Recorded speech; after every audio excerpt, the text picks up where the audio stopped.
Hello everyone. आज हम बात करेंगे नए इनकम टैक्स बिल 2025 के टॉप 10 चेंजेस के बारे में। ये अपडेट्स आपका टैक्स प्लानिंग बहुत आसान कर देंगे। चलो शुरू करते हैं। और अगर आप नए हैं तो सब्सक्राइब बटन दबाना और बेल आइकॉन को रिंग करना मत भूलना ताकि आप ये यूजफुल अपडेट्स मिस ना करें। सबसे पहले अब टैक्स ईयर का कॉन्सेप्ट आया है।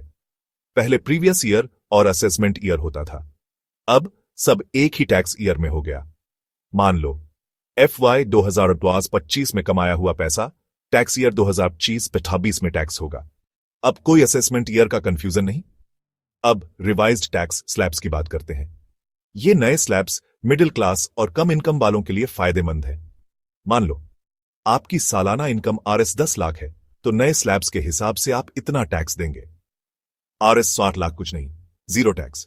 RS 8 lakh 5% equal sign, RS 20,000, RS 8 10 lakh 10% equal sign, RS 20,000 तो टोटल आपका टैक्स RS 40,000 होगा, रिबेट्स और डिडक्शन से पहले। एक और बड़ा चेंज है RS 52 लाख तक का टैक्स रिबेट। नए नियमों के तहत RS 52 लाख तक की इनकम पे आपको टैक्स नहीं देना पड़ेगा। पहले यह फायदा सिर्फ RS 60 लाख तक की इनकम पे था। सैलरीड लोगों के लिए स्टैंडर्ड डिडक्शन भी RS 50,000 से बढ़कर RS 63,000 हो गया है।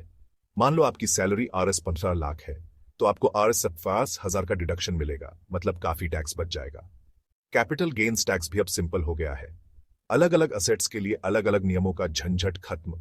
जैसे अगर आप 3 साल बाद कोई रेजिडेंशियल प्रॉपर्टी बेचते हैं तो नए नियमों के हिसाब से टैक्स एक फ्लैट रेट से कैलकुलेट होगा। डिडक्शंस की लिमिट भी बढ़ गई है। सेक्शन 80C की लिमिट RS 5 लाख से भी आकर RS 2 लाख हो सकती है। तो अगर आप PPF, ELSS या LIC में इन्वेस्ट करते हैं तो और ज्यादा टैक्स बचा पाएंगे। फेसलेस असेसमेंट और BRH रहा है ताकि टैक्स स्क्रूटनी के केसेस जल्दी और फेयर तरीके से निपटे। मान लो आपका रिटर्न स्क्रूटनी के लिए सिलेक्ट हो गया तो पूरा प्रोसेस ऑनलाइन होगा, कोई फिजिकल वेरिफिकेशन की जरूरत नहीं।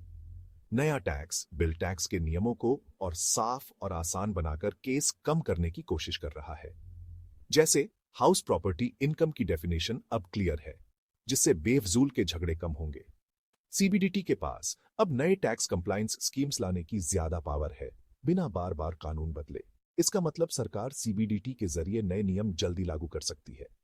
और आखिर में कोई नया टैक्स नहीं लगाया गया है और पुराने टैक्स रेट भी नहीं बढ़ाए गए हैं। बिजनेस वाले और नौकरी वाले लोग अब बिना किसी टेंशन के अपना टैक्स प्लान कर सकते हैं। अचानक से टैक्स बढ़ने का डर नहीं। तो ये थे इनकम टैक्स बिल 2025 के टॉप 10 चेंजेस जो आपके टैक्स कंप्लायंस को आसान और ट्रांसपेरेंट बनाएंगे। अगर आपको ये वीडियो इंफॉर्मेटिव लगी तो लाइक, शेयर और सब्सक्राइब करना मत भूलना। वर्क स्मार्टर पे टैक्सेस स्मार्टर।